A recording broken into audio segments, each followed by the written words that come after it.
Go.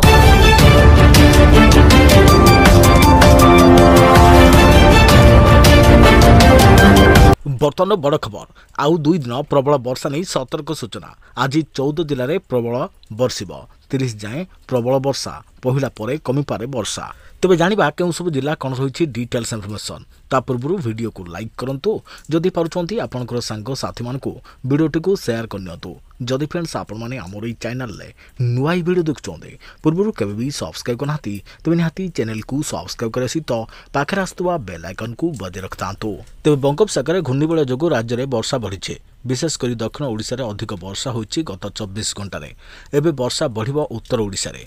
तेबे आसंता 30 तारिख जाए राज्य में भल वर्षा संभव रही। आज राज्यर 14 जिले में प्रबल वर्षार आशंका रही।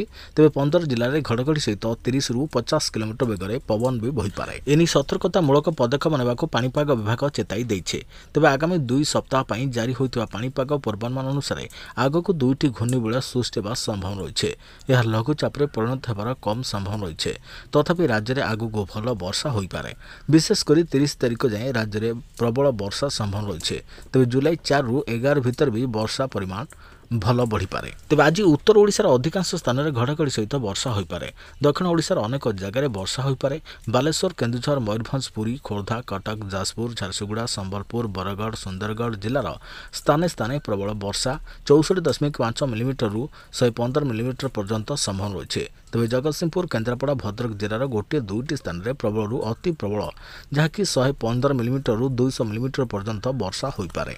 या सहित बालेश्वर, भद्रक, जाजपुर, केन्द्रापड़ा, कटक, जगतसिंहपुर, सुंदरगढ़, झारसुगुड़ा, बरगढ़, संबलपुर, देवगढ़, अनुगुल, ढेंकानाल, केन्दुझर, मयूरभंज जिले में घड़घड़ी सहित घंटा प्रति 30 ରୁ 40 किलोमीटर बेगर पवन भी बहीपे। सेपरि आसंताकाली अभ्यंतरण ओडिशार अधिकांश स्थान में वर्षा संभव अच्छे।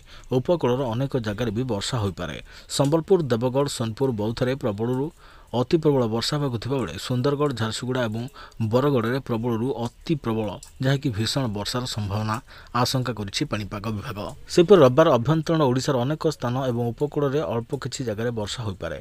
किछि स्थान में प्रबल वर्षा संभव रही। तेज सोमवार जहाँकि उत्तर ओडिशार अनेक स्थान में दक्षिण अल्प किछि स्थान में प्रबल वर्षा हेबो।